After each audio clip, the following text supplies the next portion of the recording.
पुणेरी pattern म्हणजे आपुलकीचा हात आणि विश्वासाची साथ, IT करिअरची खरी सुरुवात. त्यामुळे आमच्या चॅनलला आत्ताच सबस्क्राईब करा.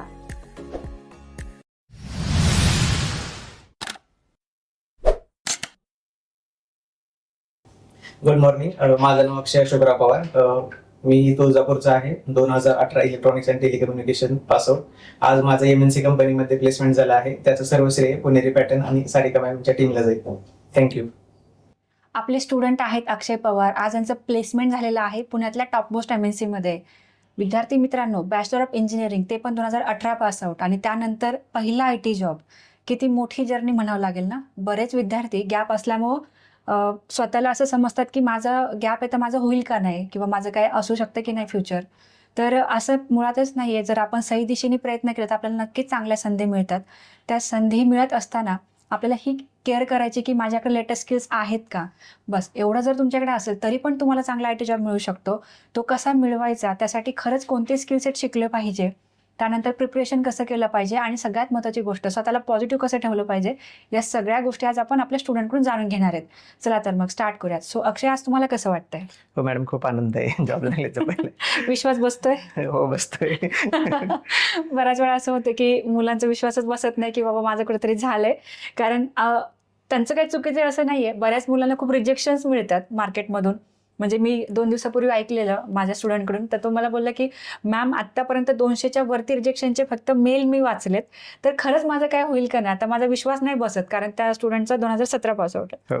आपले स्टुडंट आहेत. सो मग मी त्यांना एवढंच म्हटलं की नाही, म्हटलं म्हणजे जे काही बोलायचं ते मी बोललेच, पण त्यानंतर एंड असा होता की म्हणजे नाही का, तुमच्या टीमसारखी जर मोटिवेटेड टीम असेल किंवा तुमच्यासारखे मेंटर असेल तर नक्कीच होईल. तर हेच आमचा उद्देश आहे की प्रत्येक स्टुडंटला त्याच्या कॅपॅसिटीप्रमाणे त्याचं करिअरमध्ये त्याचे स्टार्ट मिळालं पाहिजे, हेच उद्देश आहे. सो अक्षय, मला सांगा, पॅरेंट्स काय करतात घरी आणि बाकीचे कसे आहेत सगळे? पॅरेंट्स माझे ST ड्रायव्हर आहेत आणि आई आहे ती हाऊस होममेकर आहे माझी. अच्छा. आणि सिस्टर आहे ती आता मॅरिड झाली, ॲडव्होकेट आहे ती पुणे सिव्हिल कोर्टमध्ये. Great great great. Perfect perfect. चालेल. सो आता मला सांगा की तुळजापूर असेल किंवा बारामती एरिया आहे किंवा इकडे पुण्यातला भाग आहे, तर भरपूर क्लासेस आहेत. मग पुणेरी पॅटर्नच का निवडलं? असं झालं की मॅडम, आधी एक टेस्टिंगचा क्लास लावलेला बेंगलोरला आणि त्याच्यात फसवणूक झाली होती. मग त्याच्यानंतर कुठं लावायचं हे म्हणजे हेच होतं की ट्रस्ट कसा करायचा, किंवा मार्केटिंग पण असू शकते. मग पप्पांनी तुमचा युट्यूबवर शॉर्ट्स व्हिडिओ बघितले आणि मला म्हटले की जा एकदा आपलं पुण्यात विचारून बघ. मग इथे मी कॉल केल्यानंतर प्रतीक्षा मॅडम होत्या. त्यांनी एज्युकेशन वगैरे विचारलं आणि म्हटले क्लासला व्हिजिट करा, आम्ही तुम्हाला गाईड करू. मग मी त्यांना हेच होतं की माझा गॅप आहे, यामध्ये कसं करणार. ते म्हणले की तुम्ही फक्त तुमचं हार्डवर्क द्या, बाकी आम्ही बघून घेतो. ग्रेट. त्यानंतर मी ते ऍडमिशन घेतलं. ग्रेट. आणि जसं तुम्ही म्हटलात की तुम्ही बँगलोरमध्ये क्लास केले आधीचे, मग तुम्ही बँगलोरला जाऊन क्लास? ऑनलाईन होता तो क्लास. अच्छा, ऑनलाईन. किती इन्व्हेस्टमेंट केली, किती वेळ गेला? खूप जास्त होते मॅम त्याच्या. आपल्या क्लासच्या तुलनेत त्याला 1,60,000 फीस होती. काय सांगता? 1,60,000? 1,60,000 फी होते. बापरे. आणि काय शिकायला मिळालं त्याच्यामध्ये? काय त्यांनी हेच केलं नाही, कंपनी वगैरे आहेत म्हटले, आणि त्याच्या लास्टला असं कळालं की ते सगळं फेक होतं. आणि काय सगळ्या तिथल्याच बेंगलोरच्याच कंपन्याचे रेफरल. मग तिथे जाऊन इंटरव्ह्यू देणं तर पॉसिबल नाही. ते पुणे साईड, मुंबई साईड कंपन्यांची म्हणजे रेफरलच देत नव्हते. म्हणजे ओपनिंग नाही. टोटल डिसअपॉइंटमेंट झाली त्याच्यामध्ये. मग तुम्ही डिप्रेशन मध्ये गेला असाल? हो मॅडम, मी तर म्हटलं की आता IT मध्ये होणारच नाही, कोर इलेक्ट्रॉनिक्स मध्येच करू जॉब, नाही तर दुसऱ्या कुठेतरी बँकिंग वगैरे मध्ये. ENTC केलंय म्हटलं, तिकडे जाऊ. त्यानंतर पुणेरी पॅटर्नच्या रील वगैरे बघितल्या. मी बघितलं नाही, वडिलांनीच बघितलेलं माझ्या. मग ते म्हटले की जाऊन तर बघ एकदा काय म्हणतायत ते. मग मी इथे मित्राकडे आलो आणि नंतर कॉल केला. प्रतीक्षा मॅडम होत्या, मग त्यांनी इथे बोलवलं मला आणि सगळं सांगितलं असं आहे. मग त्यानंतर PG वगैरे मी इथेच केली, इथेच राहिलो. अच्छा, म्हणजे तुम्ही इथे PG मध्ये? माझ्या लेक्चर मध्ये मी तुम्हाला बघितलेलं. PG वगैरे मी इथेच केली आणि सकाळी 9 to 10 ची माझी बॅच होती त्यावेळेस. ग्रेट. मी केलेलं आहे सर. Great great. मग तुम्हाला काय डिफरन्स जाणवला? जसं मी भरपूर इंटरव्ह्यूज मध्ये पण सांगते की अशा ठिकाणी जा की जिथे तुम्हाला काहीतरी दरवाजा असेल ओपन, की तुम्ही प्लेसमेंटसाठी बोलू शकता, एखादी टीम समोर असेल, असं माझं नेहमी बोलणं असतं. मग तुम्हाला काय डिफरन्स वाटला की जिथे तुम्ही ऑलरेडी एवढं सगळं इन्व्हेस्ट, म्हणजे 1.5 लाख खूप मोठी अमाऊंट झाली, तर एवढं इन्व्हेस्टमेंट करून खरंच कुणी कॉन्टॅक्टेबल पर्सन होतं तिथे?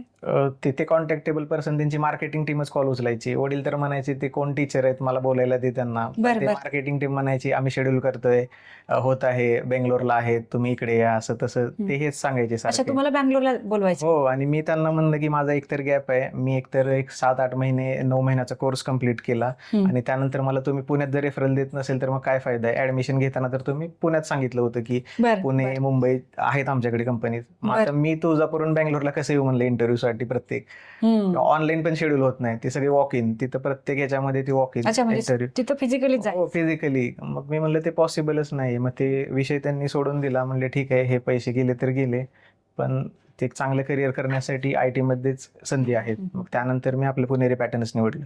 बापरे.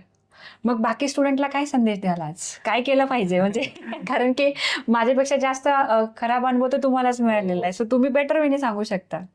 काय नाही, तुम्ही पुणेरी पॅटर्न मध्ये ऍडमिशन घेऊ शकता. जर माझ्यासारखा गॅप असेल किंवा फ्रेशरला तर संधी आहेत. कारण मी बघितलं काल मी ज्या कंपनीमध्ये होतो तिथे इंजिनिअरिंग म्हणजे फायनल इयरला असलेली सुद्धा आपण इंटर्नशिप देतोय. तर त्याच्यामुळे संधी प्रत्येकाला आहे, त्याची जर करायची तयारी असेल तर. बरोबर. हो. डिप्लोमाचे पण काल 2 हो. स्टुडंट RIT कॉलेजचे प्लेस झाले. म्हणजे असं जर तुमच्याकडे स्किल आहे तर डिग्री नाही मॅटर करत. तुमचं स्किल मॅटर करतं. सो असे व्हरायटी ऑफ स्टुडंट म्हणजे मी तर सांगेल पुणेरी पॅटर्न म्हणजे नेहमी म्हणते मी, मला ज्यावेळेस लोक विचारतात की माझी ही सिच्युएशन आहे, माझा असा म्हणजे गॅप आहे किंवा लग्नामुळे हे झालं किंवा MPSC ड्रॉपआउट, म्हणजे असं खूप खूप एक्झाम्पल आहे. तर आजकाल मी असं बोलायला सुरुवात केली की माझ्यासमोर सगळी व्हरायटी आहे, तुम्ही नका टेन्शन घेऊ. हो. पण ज्यावेळेस तुम्ही ह्या फ्लोमध्ये याल तर तुम्हाला एक इक्वल संधी द्यायचं काम माझं असेल. सो त्या पद्धतीने असताना ती संधी मिळाली, त्याने त्याचं सोनं पण केलंय. चालेल. सो आता मला अजून एक प्रश्न हा विचारायचा आहे की जसं की तुम्ही आता थोड्या वेळापूर्वी बोललात की काही क्वेरी असेल तरी मार्केटिंग टीम फोन पिक करायची. पुणेरी पॅटर्नमध्ये काय स्ट्रक्चर आहे? पुणेरी पॅटर्न मध्ये स्ट्रक्चर असं आहे की तुम्ही इंडिव्हिज्युअली विचारू शकता प्रत्येक डिपार्टमेंटला. आपल्या HR ला तुम्ही HR रिलेटेड क्वेश्चन किंवा तुमचे सेशन असतात JDचे वगैरे किंवा सॅटर्डेचं तुमचं जे सेशन असतं मॉर्निंगचं, त्याच्यामध्ये तुम्हाला डायरेक्ट बोलायची संधी भेटते. असं नाही की काय फक्त मार्केटिंग टीमच हँडल करते. तुम्हाला पण बोलू शकतात किंवा फॅकल्टी असेल तर त्यांनाही डायरेक्ट तुम्ही क्वेश्चन करू शकतात. हे पुणेरी पॅटर्नचं वेगळं आहे. बाकी क्लासमध्ये तसं नाही, त्यांची मार्केटिंग टीम तुम्ही जे शिकवतायत त्यांना बोलू देत नाहीत काहीच. ते वेगळं आहे. हो, ते वेगळं आहे. आपल्या इथं तसं नाहीये. डायरेक्ट तुमच्याशी सेशन मध्ये पण काही डाऊट असेल तर तुम्ही 1 ते 15 तारखेच्या दर्म्यान जे JD सेशन घेता दुपारचे, राईट. त्याच्यामध्ये पण तुम्ही लास्टला विचारता की ऑनलाईन ऑफलाईन कोणाला डाऊट असतील तर विचारा. बरोबर बरोबर. म्हणजे डायरेक्ट इंटरॅक्शन आहे डायरेक्ट गोष्टींचं. तुम्ही कुठल्याही व्यक्तीसोबत बोलू शकता.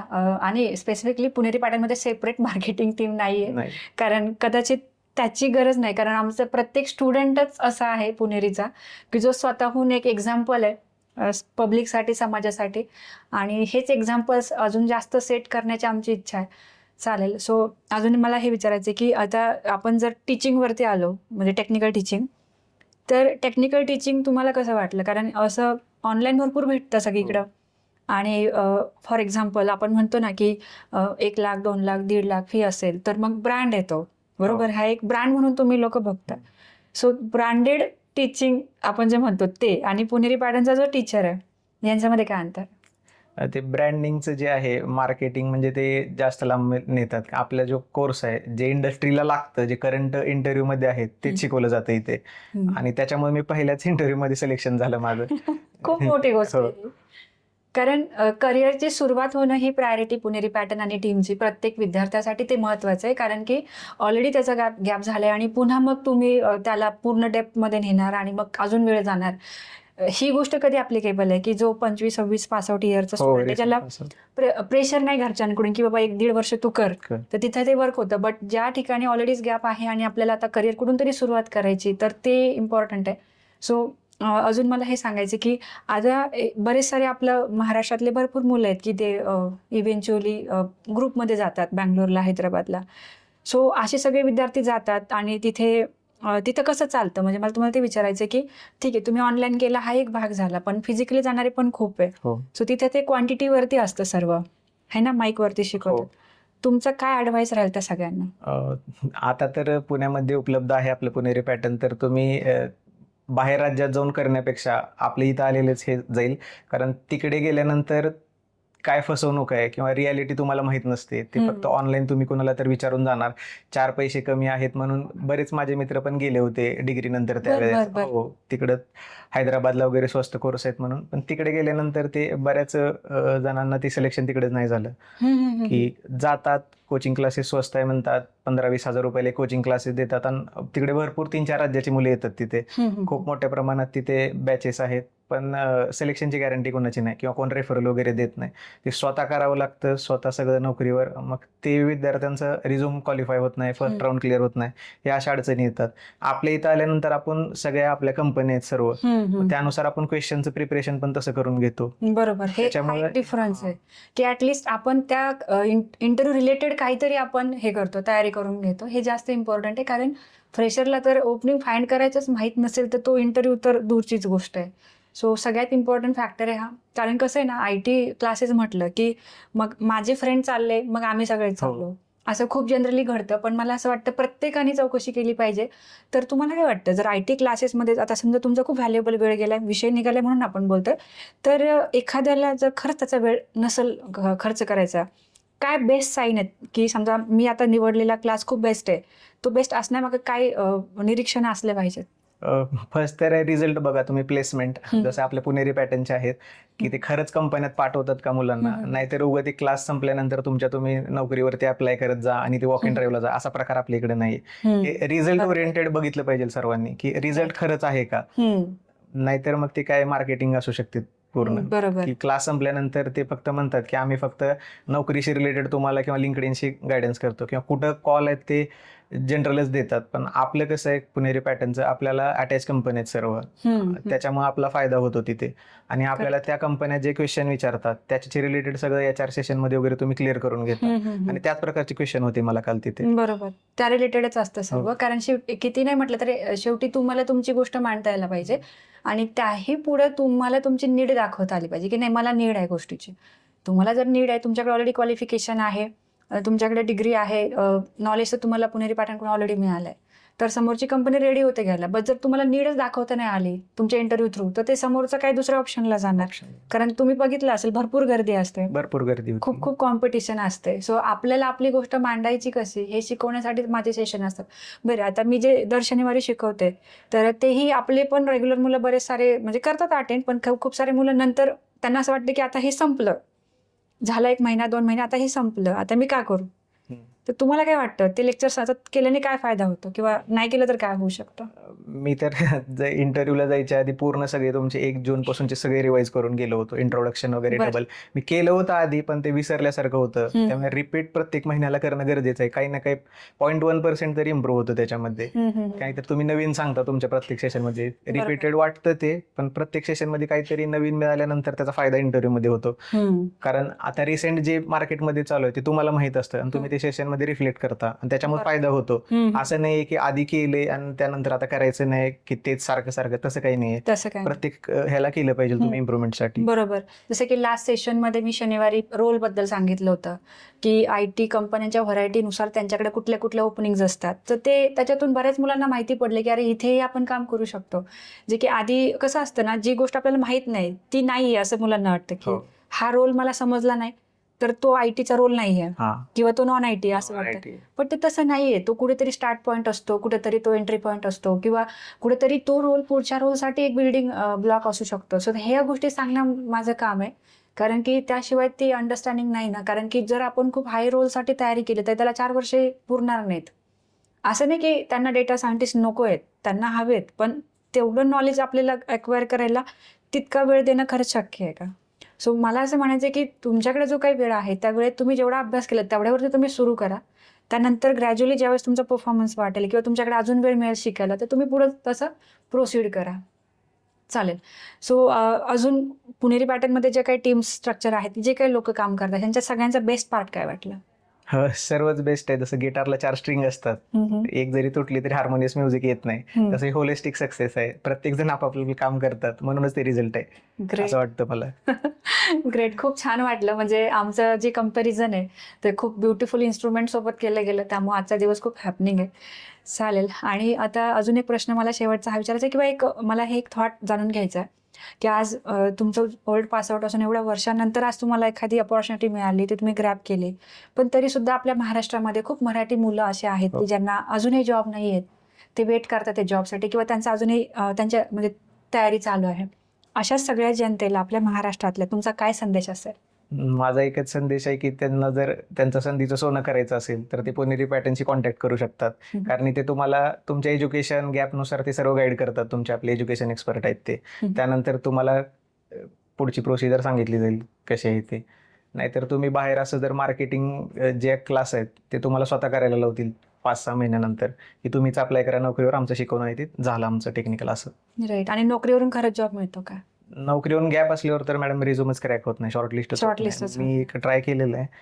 किती रिजेक्शन मिळाले नोकरीवर? अप्लाय केल्यानंतर तिथे कॉलच येत नाहीत त्याच्यावरती. गॅप पेशन्स ठेवले म्हणजे आपण एक पेशन्सचे आपली एक हाईट असते ना. किती वर्ष ट्राय केलं, किती पेशन्स? 1.5 ते 2 वर्ष तर ते टेस्टिंगच्या ह्याच्यामध्येच गेले की कॉलेज येत नाहीत. मग त्याच्यामध्ये ठरवलं की असं आपण चांगल्या ठिकाणीच शिकलं पाहिजे. म्हणजे थोडक्यात असं म्हणायचं की टेक्नॉलॉजी पण चुकीची सजेस्ट केली गेली. हो ज्या टेक्नॉलॉजीमुळे सुद्धा अपॉर्च्युनिटीजच नाही आल्या. हो. कारण काहीतरी अपॉर्च्युनिटीज मिळाल्या तर काहीतरी इंटरव्ह्यूचे चान्सेस वाढतात. येस. पण जर टेक्नॉलॉजी जर चुकीची असेल तर मग अपॉर्च्युनिटी सोडूनच द्या, मग नंतर आपला वेळही जातो. राईट. चालेल. सो आमच्या पूर्ण टीमकडून तुम्हाला तुमच्या करिअरसाठी इथून पुढच्या जर्नीसाठी खूप खूप मनापासून शुभेच्छा. Thank you so much.